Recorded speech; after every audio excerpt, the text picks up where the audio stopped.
Nah, pagi ini saya akan berbagi dengan saudara satu pengajaran firman Tuhan yang pagi ini saya berikan judul Tuhan tak pernah terlambat menolong kita. Mari kita baca ayatnya saja langsung. Satu kisah, satu ayat yang sangat familiar buat setiap kita ya. Yohanes pasal yang ke-11 kita baca pagi ini ayat 1 sampai dengan ayat yang ke-6. Nanti di rumah sampai selesai tentunya saudara baca ayat ini supaya dapat pemahaman yang bagus dari cerita ini. Saya baca ayat 1, saudara 2, 6-nya nanti sama-sama ya. Begini kata firman Allah, Yohanes 11 ayat 1. Ada seorang yang sedang sakit, namanya Lazarus. Ia tinggal di Betania, kampung Maria dan adiknya Marta. 2 teruskan saudara. Maria ialah perempuan yang pernah meminyaki kaki Tuhan dengan minyak mur dan menyekanya dengan rambutnya. Lalu ayat yang ketiga. Dan Lazarus yang sakit itu adalah saudaranya. Kedua perempuan itu mengirim kabar kepada Yesus, Tuhan, dia yang engkau kasihi sakit. Ayat yang kabar terus. Ketika Yesus mendengar kabar itu, ia berkata, penyakit itu tidak akan membawa kematian, tetapi akan menyatakan kemuliaan Allah, sebab oleh penyakit itu anak Allah akan dimuliakan. Ayat 5 saudara ya, Yesus memang mengasihi Marta dan kakaknya dan Lazarus. Mari sama-sama kita membaca di ayat yang ke-6, 2 dan 3. Namun setelah didengarnya bahwa Lazarus sakit, ia sengaja tinggal 2 hari lagi di tempat di mana ia berada. Singkatnya inti cerita dari ayat ini adalah Alkitab katakan bahwa ada satu keluarga yang tinggal di Betania. Rupanya keluarga ini terdiri dari 3 orang. Yang pertama bernama Marta, ya, kemudian Maria, Marta begitu, dan Lazarus. Lazarus si bungsu, ya, anak yang paling bungsu. Marta, Maria, Lazarus, saudara ya. Dan ayat yang kelima mengatakan bahwa keluarga yang tinggal di Betania adalah keluarga yang dikasihi oleh Tuhan. Iya, Yesus memang mengasihi Marta dan kakaknya dan Lazarus. Begitu kalimat ayat yang kelima katakan. Yang saya mau ngomong sama saudara, dalam ayat ini keluarga yang dikasihi Tuhan ini punya persoalan. Punya masalah yang cukup berat. Yaitu tulang punggung dari keluarga mereka yang namanya Lazarus itu sakit keras. Sakitnya serius, yang kemudian kita baca alur ceritanya, penyakit itu membawa kematian kepada Lazarus sampai mati gitu saudara. Dan yang menarik dalam cerita ini, kalau Anda lihat gambar keluarga ini, Maria, Marta, dan Lazarus adalah keluarga yang dikasihi Tuhan. Ya, saya mau bicara begini sama saudara pagi ini pesannya, bahwa ternyata keluarga yang dikasihi Tuhan atau orang yang dikasihi Tuhan itu bukan berarti nggak ada persoalan. Saya ulang saudara ya, bukan berarti orang dicinta Tuhan, keluarga disayang sama Tuhan, lalu orang itu luput dari yang namanya persoalan. Gak begitu. Alkitab katakan memang benar adanya Maria, Marta dan Lazarus. Keluarga ini keluarga yang disayang. Keluarga ini mendapat perhatian kasih yang spesial dari Tuhan. Yesus itu nggak pernah nginep di Yerusalem. Kalau Anda baca Alkitab, setiap perjalanan kalau ke Yerusalem, nginepnya bukan di kota besar Yerusalem, nginepnya bukan di kota ibu kota yang hingar-bingar, tidak. Kebanyakan nginepnya di keluarga ini. Karena Yesus cinta, sayang, mengasihi keluarga Maria, Marta dan Lazarus. Hampir tidak pernah loh dia nginep di Yerusalem, selalu nginepnya di keluarga ini. Makanya saya katakan keluarga ini ya benar dikasihi Tuhan, tapi bukan berarti dikasihi Tuhan lalu kita luput kebal dari masalah. Mereka punya masalah dan masalahnya adalah serius. Saudara mereka laki-laki, adik bungsu mereka yang bernama Lazarus sakit keras. Dan intinya dalam ayat ini, Maria Marta sebagai kakak dari Lazarus sudah kirim kabar kepada Yesus. Yang jelas bukan lewat WhatsApp, bukan lewat email, Karena di masa itu saudara ya, mungkin lewat utusan membawa berita. Intinya begini, kabar itu sudah nyampe pada Yesus. Yesus sudah tahu Lazarus yang dia kasihi sakit keras. Tapi menarik, di ayat yang ke-6 tadi kita membacanya bahwa Yesus gak langsung datang. Anda lihat ayat ke-6, saya baca ya. Namun setelah didengarnya bahwa Lazarus sakitnya keras, itu kabarnya, ia, perhatikan kalimat ini, sengaja, perhatikan baik-baik garis bawahi kata, ia sengaja loh Tuhan. Kok tega ya? Sengaja, percayalah begini, apapun yang dia buat, apalagi ada penegasan kata sengaja, itu pasti punya tujuan. Tuhan itu ketika melakukan sesuatu bukan dadak-dadakan, dia pasti punya visi ke depan yang besar. Ia sengaja, punya maksud sengaja itu. Tinggal 2 hari lagi di tempat di mana ia berada. Ya. Sampai kemudian dia terus terang berkata kepada murid-muridnya bahwa Lazarus itu MATI alias mati. Coba Anda lihat ayat 14. Yohanes 11 ayat 14 tunjukkan gambar yang saya beri, perhatikan. Karena itu Yesus berkata dengan terus terang, Lazarus sudah mati. Saya ulang sekali lagi, Yesus sudah terima kabar bahwa Lazarus yang dia kasih sakit keras. Apa yang dilakukan oleh Yesus? Yesus gak langsung datang ke Betania. Yesus tidak bersegera. Maunya kita, kalau kita beritahu kepada Tuhan dalam doa masalah kita, Tuhan saya punya masalah ini. Kan seperti judul tadi ada kalender kan, harusnya tanggal 8. Ingat ya, Tuhan gak pernah terlambat. Kadang kita merasa kok lambat sih Tuhan gak tolong-tolong. Ini waktunya bayar cek. Ini waktunya saya mesti nyecil. Ini mesti waktunya saya ketemu sama ini. Waktunya. Udah lama kok belum juga ada pertolongan. Percaya gini, kita merasa gini, kok lambat ya, kok lama. Saya mau ingatkan, setiap kali kalau kita punya doa rasanya lambat, itu bukan kebetulan. Ada sesuatu yang Tuhan ingin kerjakan dalam hidup kita. Ada sesuatu juga yang Tuhan ingin kerjakan menjadi bagian hidup kita. Saya ulang, dia sengaja tinggal 2 hari lagi di tempat di mana dia berada. Sampai Yesus berkata sama murid-muridnya, orang itu sudah mati. MATI. Ini menarik saudara ya. Sebab itu ketika Yesus datang kemudian di Betania, karena dia sudah mati, namanya mati ya terlambat dong. Itu logika kita. Kan saya bicara pagi ini, Tuhan tidak pernah terlambat menolong kita. Tapi logika kita, cara berpikir kita selalu berpikir begini, kok telat sih, kok gak kemarin-kemarin gitu. Udah parah nih masalahnya, terlambat. Tuhan gak pernah terlambat, percayalah. Seringkali pemikiran kita, coba Anda lihat ayat yang ke-21 di pasal yang sama tentunya.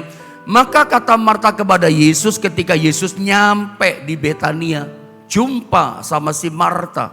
Marta ngomong apa? Tuhan, sekiranya engkau ada di sini kemarin gitu misalnya. Kalau kemarin waktu saudaraku masih sakit, engkau ada di sini. Oh saudaraku pasti tidak mati. Pikirannya Marta, opini pandangan Marta, cara pandang Marta, itu pikiran kita. Iya kan? Situasinya terlambat, namanya mati ya terlambat, itu pikiran kita. Namanya mati gak bisa diapa-apain. Sebab itu saya mau ingatkan sama saudara, kalau Anda lihat gambar berikutnya, secara logika memang kedatangan Yesus di Betania terlambat. Kenapa? Karena Lazarus sudah mati. Tapi saya boleh ingatkan sekali lagi lewat gambar ini, tapi Tuhan Yesus itu tidak pernah terlambat loh menolong kita. Anda lihat gambar berikutnya. Secara pikiran kita manusia telat, namanya mati ya terlambat secara logika. Mau bikin apa Tuhan? Artinya Marta berkata begini, Tuhan sekarang kami tidak perlu engkau lagi. Saudaraku yang sudah mati tidak butuh engkau lagi, sudah mati kok. Tapi tetap firman Allah katakan Tuhan Yesus ketika dia datang, bagi Tuhan dia gak pernah terlambat menolong kita. Pemikiran kita yang berkata terlambat, sudah mati kok. Saudara, hari ini saya boleh berkata sama saudara begini, Tuhan gak pernah terlambat menolong kita. Jadi kalau pagi ini misal ada di antara saudara yang sudah doa yang begitu lama, Anda belum dapat jawaban dari Tuhan. Belum ada jawaban lama, Pak. Seringkali ketika doa kita belum dijawab, istilah saya, kita buang itu doa. Biasanya kita dulu intens mendoakan.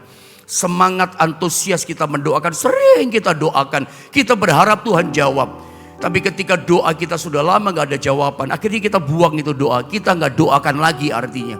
Kita berpikir begini, kayaknya yang saya minta ini bukan kehendak Tuhan. Iya kan? Yang saya minta bukan rencana Tuhan. Lalu kita buang itu doa, kita berhenti doakan yang itu.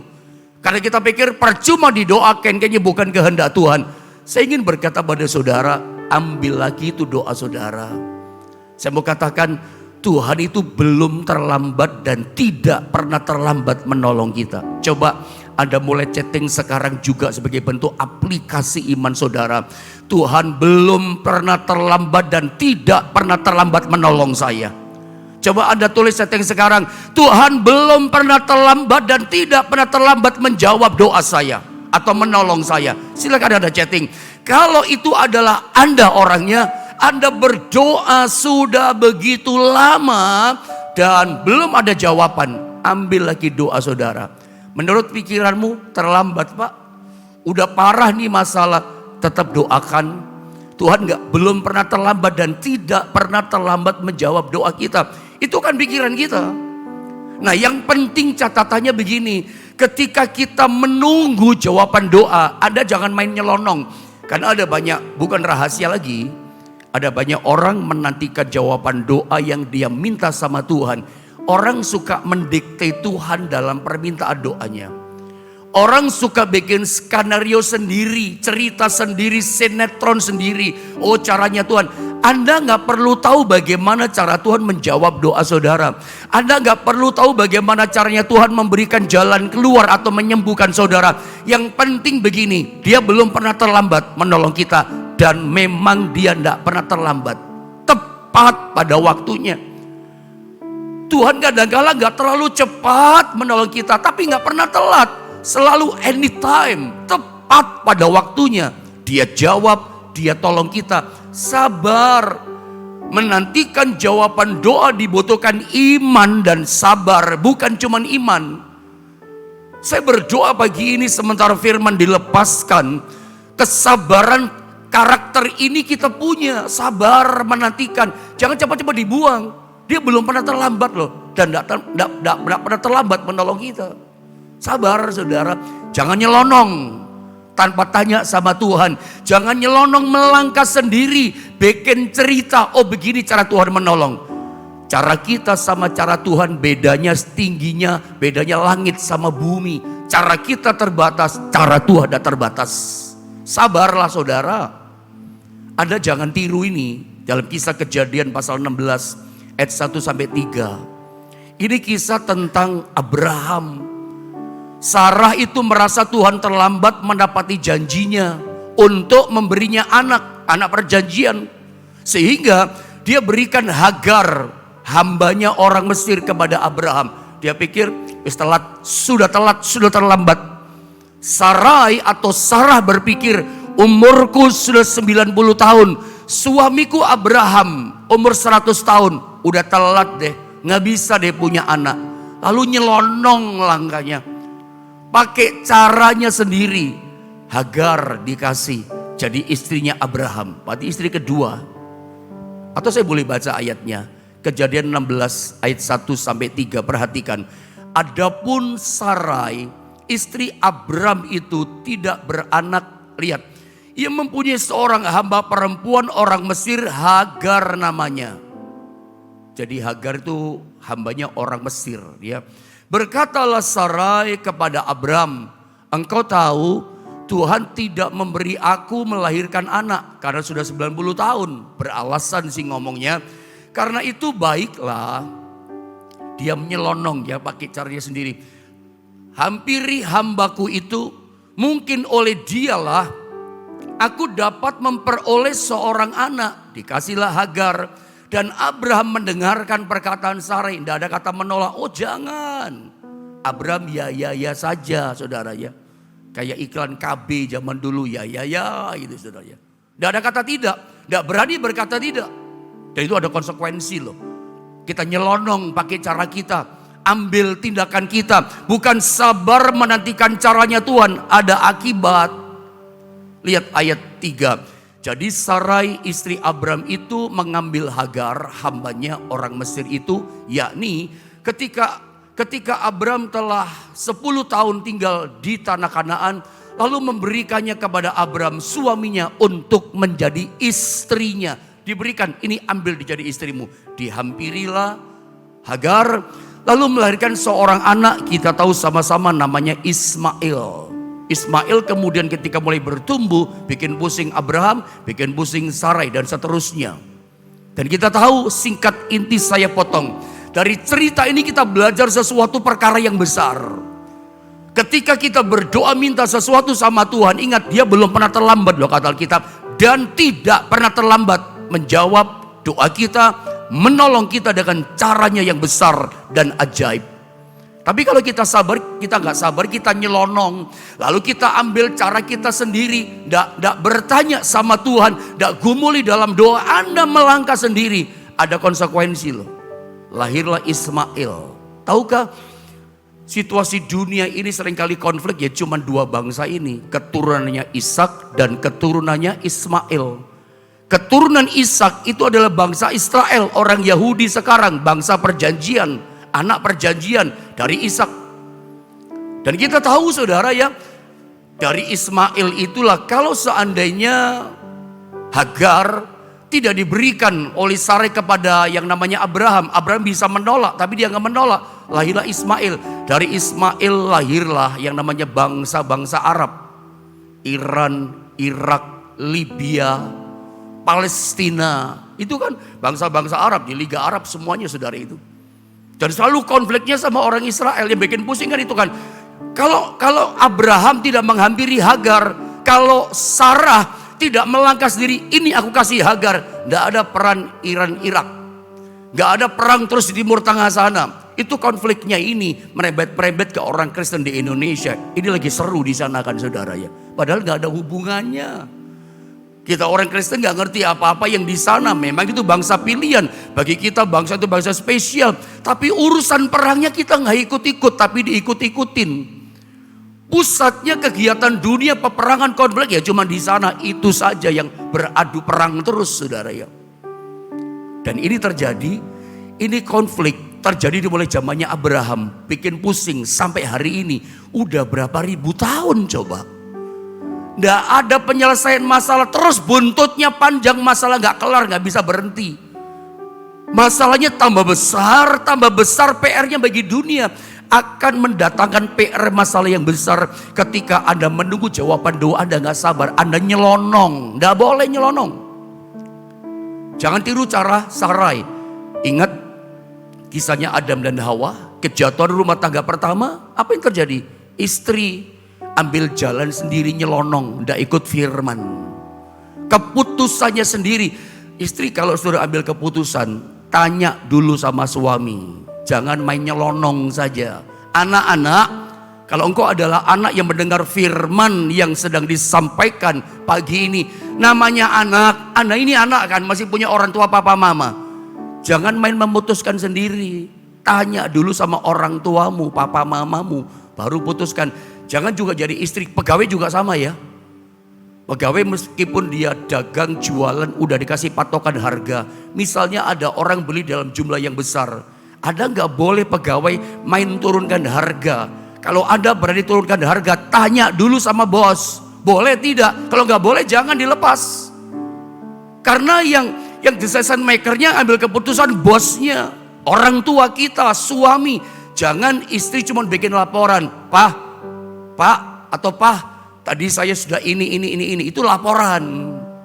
Keputusannya tanya dulu, jangan nyelonong. Karena ternyata setiap hal yang kecil yang kita lakukan ambil keputusan, nyelonong tanpa minta persetujuan Tuhan, bikin masalah saudara. Sabar gitu. Abraham tidak sabar. Padahal Tuhan sudah datang kepada dia. Abraham, tahun depan kamu punya anak. Sarai atau Sarah ketawa. Dia nggak percaya, malah dia ambil Hagar coba dikasih sama Abraham.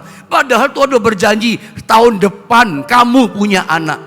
Nggak sabar, karena 1 minggu ditunggu, nggak ada tanda-tanda perubahan tubuhnya Sarah.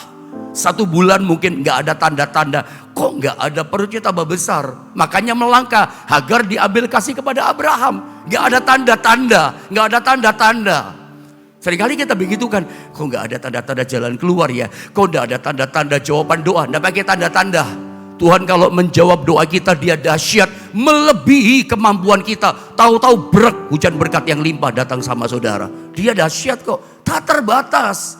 Ikuti aturan main cara rule-nya Tuhan. Jangan melangkah sendiri. Sama dengan kisah tentang Saul. Kalau Anda baca dalam 1 Samuel pasal 13 ayat 11 sampai 14. Saya baca saja ya. Raja Saul merasa Nabi Samuel datang terlambat. Ditunggu 7 hari gak datang-datang. Udah kepepet ya. Lalu dia mempersembahkan korban bagi Tuhan. Jadi ceritanya mungkin begini, cepat saja ya. Dia diserang sama orang Filistin. Bawa 3.000 kereta perang. Sama 6.000 pasukan berkuda. 3.000 kereta perang itu banyak loh, 3.000 bukan 300. 300 pun banyak kereta perang, ini 3.000. Ini kalau dijajar-jajar model panjang atau model dipanjangan gini, itu berpuluh-puluh kilometer panjangnya. Anda bisa lihat itu kayak, bahkan apalagi pasukan berjalan kakinya, seperti pasir di tepi pantai, pasir di tepi laut, banyak banget jumlahnya. Ngelihat kereta kuda, kereta perang saja 3.000 udah ngeri. Itu kalau dikumpulin, sepanjang mata kita memandang, kita mampu lihat, itu semuanya kereta perang. Belum lagi 6.000 pasukan berkuda. Belum lagi pasukan yang jalan kaki seperti pasir tepi laut. Banyak banget musuhnya. Itu orang-orang Israel, tentara prajurit sama Saul. Ketakutan, gemetar mereka. Lihat jumlah yang banyak mendekati di Mikmas, lari mereka. Sembunyi dalam gua-gua, masuk dalam sumur perigi, ketakutan gemeter. Saul makin ditinggalkan rakyat, ditinggalkan prajuritnya. Nunggu Samuel, mereka punya kebiasaan mempersembahkan doa. Sebelum perang bawa korban syukur, doa kepada Tuhan, minta petunjuk Tuhan. Persoalannya imamnya, nabinya gak nongol-nongol, udah janjian. Telat ini hamba Tuhannya. Udah 7 hari ditunggu, akhirnya nekat, dia nyelonong juga si Saul. Dia adalah kepala negara, tugasnya tata negara, urusan politik, ngurusin rakyat. Dia pemimpin rakyat, bukan otoritasnya mempersembahkan korban bagi Tuhan. Ini perjanjian lama. Saat ini oleh korban Kristus, tirai itu robek. Kita disebut sebagai imam-imamnya Allah, imamat yang rajani. Kita semua imam dan raja kita adalah Yesus Kristus. Kita semua imam, perjanjian baru. Setiap kita bisa mempersembahkan korban kepada Tuhan sekarang, saudara. Tapi dulu gak bisa. Ada perantara, seorang imam, itu aturan firman. Karena mereka cuma pakai darah binatang menutupi dosa mereka. Hanya imam yang kudus yang boleh.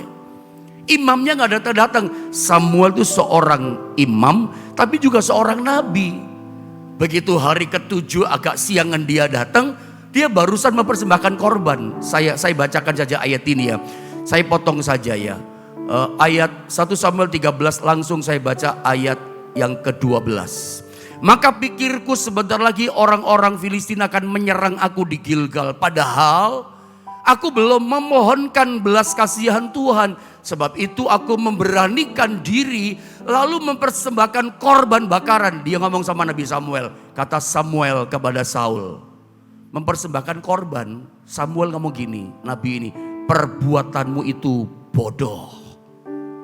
Engkau tidak mengikuti perintah Tuhan, melanggar perintah Tuhan Allahmu yang diperintahkannya kepadamu. Sebab apa? Sedianya Tuhan mengokohkan kerajaanmu atas orang Israel untuk selama-lamanya. Tetapi sekarang hari itu juga kerajaanmu tidak akan tetap. Dibatalkan janjinya, dibatalkan. Saya ulang saudara ya. Tuhan telah memilih, langsung Tuhan pilih seorang yang berkenan di hatinya. Dan Tuhan telah menunjuk dia menjadi raja atas umatnya dan seterusnya. Saudara, nekat. Saul mempersembahkan korban. Saya mau tanya sama saudara, apakah mempersembahkan korban syukur kepada Tuhan itu perbuatan yang bodoh? Sebetulnya enggak ya. Tapi itu bukan tugasnya dia di masa perjanjian lama. Itu tugasnya seorang imam. Dia nyelonong tanpa persetujuan Tuhan. Bukan bagiannya. Kesalahan orang Kristen cuma 2. Saya ulang, lihat saya, perhatikan baik-baik. Kesalahan kita, Anda dan saya orang Kristen cuma 2. Kekurangan kita apa? 1, ketika Tuhan kasih perintah sama kita, orang bilang gini, lelet kita melakukannya. Lambat kita meresponinya. Bahkan kita gak mau melakukan yang diperintahkan, yang disuruh. Kita ini malah lambat. Ayo baptis Pak. Gak mau juga dia dibaptis, lelet, lambat. Orang seperti ini, perbuatanmu itu bodoh. Perintah Tuhan kok, tapi gak mau. Dan ada banyak perintah yang lain. Yang diperintahkan kita lambat meresponnya, bahkan tidak mau melakukan. Justru yang tidak diperintahkan kita nyelonong, kita lakukan. Coba kebalik-balikan. 2 saja masalah kita orang Kristen. Yang diperintahkan kita lambat gak mau melakukan, lelet kita. Yang diperintahkan, yang tidak diperintahkan malah kita lakukan. Ini Saul. Yang tidak diperintahkan mempersembahkan korban, bukan bagiannya. Malah dia persembahkan, perbuatan itu bodoh. Langsung janji Tuhan dibatalkan. Harusnya yang menjadi raja tetap selama-lamanya keturunanmu Saul, tapi Tuhan batalkan. Mungkin Anda berkata begini, cuman gitu aja kok. Anda gak bisa ngomong gitu aja. Ketidaktaatan bagi Tuhan itu masalah besar. Mungkin bagi kita, gitu aja masalah kecil. Iya bagi kita, pikiran kita manusia. Ketidaktaatan kecil, ketidaksetiaan kecil, kita pikir gitu aja. Nggak gitu aja bagi Tuhan. Itu urusan besar, itu masalah besar bagi Tuhan. Ketidaktaatan kita, langsung janji Tuhan dibatalkan. Harusnya jadi raja selama-lamanya keturunannya Saul, tapi akhirnya dibatalkan. Muncullah Daud jadi raja. Setelah Daud, Salomo dan seterusnya dibatalkan. Jangan lagi ngomong gitu aja. Perbuatanmu itu bodoh. Saya mau ingatkan di tahun 2023 ini. Ya, jangan lakukan perbuatan yang bodoh. Ketika Anda berdoa sama Tuhan, minta tolong sama Tuhan, ingat, jangan nyelonong langkahnya. Jangan Anda cari jalan sendiri. Jangan bikin cerita, skenario sendiri. Percayalah, bagian saudara berdoa. Bagian saudara percaya, bagian Tuhan menjawab doa saudara. Dan dia, kata Alkitab, belum pernah dia terlambat. Dan dia tidak pernah terlambat menolong kita. Selalu anytime dia tolong kita. Sabar. Seperti kisah ini juga saya kasih contoh supaya melandas. Kisah tentang Ribkah. Merasa Tuhan akan terlambat membuat Yakub menerima berkat kesulungan. Dapat berkat dari Tuhan. Dia bikin cerita sendiri. Skenario sendiri, mendikte berkat dari Tuhan. Karena dia dengar pembicaraan. Itu ayatnya ya. Kejadian 27 ayat 6 sampai 13. Kepanjangan kalau kita baca. Saya cerita saja, dengerin. Tapi dasar ayatnya ini ada yang saya katakan. Dia dengar pembicaraan Ishak suaminya dengan anak nomor 1 yang namanya Esau. Bapaknya katakan, kayaknya aku sudah mau meninggal, mau mati. Kamu berburu, ambil tabung anak panahmu, ambil kamu perlu ke hutan, cari binatang, masakin yang enak buat aku. Setelah aku makan, aku berkati kamu dengan berkat kesulungan. Ribka dengar istrinya. Dia anak kesayangannya Yakub, Ishak anak kesayangannya Esau. Lalu dia berkata, cepat, bapakmu melepaskan berkat kesulungan. Kamu pura-pura jadi Esau. Ambil anak kambing yang baik, 2 ekor anak kambing. Olah, nanti mama yang masak. Dimasakin enak. Kasih sama bapakmu. Yakub gak mau, kan kakakku banyak bulu, kulit kambingnya tadi ditempeli di badan, bla bla bla bla segala macam. Diberkati dia, walaupun ada macam-macam pertanyaan, baunya bau Yakub, tapi badannya badan Esau, udah kabur mata si Ishak. Singkat kata dapat berkat, tapi karena ini mendahului Tuhan, pakai caranya sendiri, gak sabar mendapat jawaban Tuhan. Padahal Tuhan gak pernah terlambat loh memberikan yang terbaik. Akibatnya apa? Resikonya adalah Esau marah dan mau dibunuh si Yakub. Tapi sudah punya plan B rupanya si Ribka ini. Dia suruh lari, cepat kamu lari duluan sebelum kakakmu datang. Suruh lari ke Laban. 20 tahun minggat dari rumah. 20 tahun minggat dari rumah. Dan saya kasih tahu, Ribka itu sampai mati, dia tidak pernah ketemu dengan anak kesayangannya. 20 tahun merantau di negeri orang. Dia tenggelam dalam air mata kesedihan. Air mata kerinduan pengen ketemu peluk anaknya Yakub, tidak pernah ketemu. Tenggelam dalam danau kesengsaraan kerinduan sama anaknya. Sampai dia mati tidak pernah ketemu Yakub lagi. Ngeri kan saudara ya. Padahal dia pengen anaknya seneng, anaknya bahagia. Tidak bahagia. 20 tahun sengsara, susah menderita Yakub. Karena perbuatan mamahnya mendahului Tuhan. Bapak Ibu, jangan dahului Tuhan. Engkau boleh merencanakan masa depan buat anakmu. Minta sama Tuhan. Jangan pakai caramu, pakai cara Tuhan. Masa depan anak-anak kita terbaik diberi sama Tuhan. Jangan pakai cara dosa. Jangan pakai cara yang salah. Ribka, ini pelajaran keras dan besar buat kita. Dia sampai mati ketika Yakub dia berdoa di sungai Yabok. Selesai itu dia berani ketemu sama Esau. Dipeluk nangis, Tuhan ubah hati Esau. Ketemu sama bapaknya. Ternyata Ishak gak mati-mati, panjang umur 180 tahun matinya. Yakub masih ketemu sama Yakub, dipeluk. Yakub masih ketemu sama Ishak. Tapi mamanya udah mati. Apa ada kasihan itu mamanya, menderita batin tekanan. Pengen ketemu anaknya, gak ketemu. Ini pelajaran. Jangan nyelonong, jangan main apa saudara ya. Langkah sendiri, belajar seperti Daniel, Sadra, Mesak, Abednego. Mereka tetap percaya walaupun seolah-olah Tuhan terlambat menolong mereka.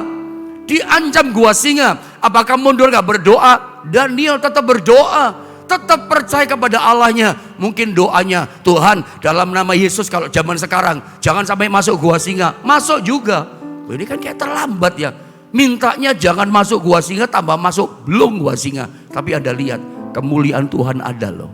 Kepada orang-orang yang punya iman dan kesabaran, menantikan jawaban doa pertolongan Tuhan. Ada kemuliaan Tuhan. Tuhan bela, singa gak bisa telan Daniel. Selama Anda tidak menyerah pada masalah, masalahmu yang menyerah sama saudara. Selama saudara gak bertekuk lutut pada persoalanmu yang pasti bertekuk lutut menyerah sama saudara. Itu Daniel, itu Sadra, Mesak, Abednego. Masuk dapur api gak bisa hancurkan mereka, gak bisa hanguskan mereka. Tuhan datang bersama mereka tepat pada waktunya. Begitu masukkan dalam dapur api, Tuhan nyata di situ. Baju dah hangus, rambut kulit dah ada hangus, sampai raja heran. Keluar dari gua singa. Tahu Anda itu? Keluar dari dapur api, diangkat hidup mereka sederajat dengan para bangsawan. Dalam kemuliaan itu upah, itu berkat. Ternyata di balik penderitaan gua singa dan api itu, ternyata Tuhan punya rencana kemuliaan besar. Jadi Tuhan punya rencana, itu masa depannya lebih besar. Yang terakhir, contohnya ini. Saya baca langsung ya tentang Lazarus kembali. Endingnya di sini. Kenapa Tuhan sengaja 2 hari lagi tinggal di tempat di mana dia berada? Kok bukannya sakit datang disembuhkan? Karena Tuhan gini, dia mau bikin mujizat yang lebih besar, kemuliaan lebih besar. Bukan sakit sembuh, tapi mati, bangkit dan hidup. Saya baca ayat yang keempat, Yohanes 11. Ketika Yesus mendengar kabar itu, ia berkata, apa kata Yesus? Penyakit itu tidak akan membawa kematian, tetapi akan menyatakan kemuliaan Allah. Sebab oleh penyakit itu, apa kata Yesus? Anak Allah akan dimuliakan. Jadi ternyata memang Tuhan sengaja, bukan sakit dia datang.